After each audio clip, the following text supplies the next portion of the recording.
Bonjour à tous, nous poursuivons avec la troisième Mishnah du quatrième Pérec. La Mishnah continue ici et nous enseigne le din de la Kviyut Maaser par le sel, comme nous l'avons vu. Une fois qu'on a salé, on va prendre l'exemple des olives, il y a une obligation maintenant de prélever le Maaser.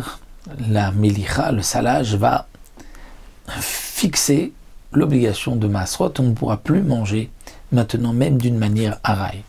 Alors la Mishnah nous dit Anotel zeti mina ma'atan, celui qui prend des olives du ma'atan. Le ma'atan, c'est un endroit où on va mettre ensemble les olives afin que les olives puissent se ramollir.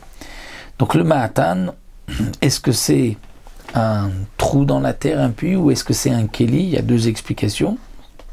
Le Barthénora ne parle pas de keli, mais d'un endroit, mais d'autres mefarshim expliquent que c'est en vérité un keli, un ustensile dans lequel on met des olives pour qu'elles se ramollissent.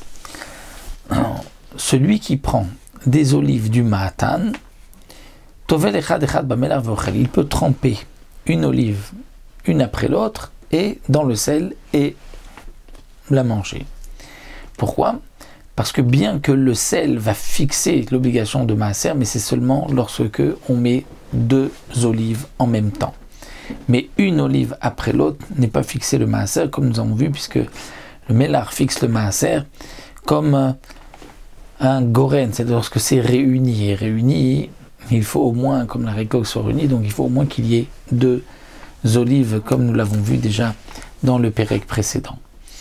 Im malach venatan lefanav chayev. C'est pour cela que s'il a salé, il a posé devant lui, donc là il a plusieurs olives et qu'il va les manger, même, donc puisqu'il n'a pas salé beaucoup, mais quelques olives, il y aura donc une obligation de prélever trumot ou maasrot, puisque là, dès qu'il y en a deux, avec le salage, il y a déjà une obligation de kviyut maaser. Rabbi Eliezer omer mina ma'atan ata o chayav mina tameh patur mipnei shu marzir et hamotar. Rabbi Eliezer fait une différence. Si le ma'atan, donc on va dire ce récipient ou ce trou, est pur ou impur, c'est-à-dire que s'il est pur et que l'homme, dit le Barthénora, qui les prend est lui impur, donc là il ne pourra pas les remettre, parce que dès qu'il les prend, donc il les rend impurs. Donc de cette manière, lorsque il va en prendre même plusieurs olives du ma'atan, il va les saler, il est chayav, il a une obligation de prélever le maaser. Pourquoi ? Parce qu'il ne peut pas les remettre, étant donné que le ma'atan est pur, et que lui est impur. Mais minatame, si le ma'atan est impur, et que donc il prend des olives qui sont, elles aussi, impures, et que lui est impur, donc de toute manière, il va remettre les olives. Donc on parle à l'époque où on faisait attention à la touma la tahara. Donc lui, mipnei shu marzir et hamotar, il va remettre ce qu'il reste, ce qu'il ne va pas manger, donc même ce qu'il a pris, il n'y a pas une obligation de maaser.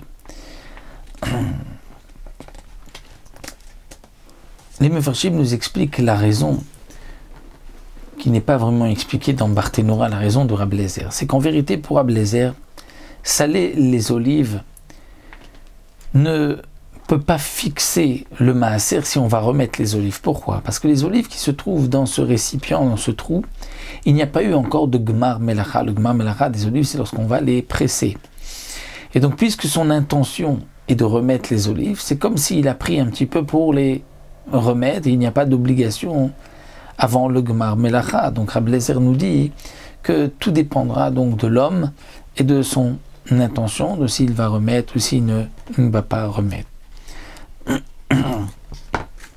La Gemara, par ailleurs, nous rapporte que les Chachamim ne sont pas d'accord avec Rabbi Eliezer et considèrent que même si on prend d'un récipient qui est tamé et que l'on peut remettre ensuite dans le récipient les olives, malgré tout ce que l'on a pris et qu'on a salé, il y a une obligation de maasrot puisque ça a été fixé au trumat ou maasrot par le salage.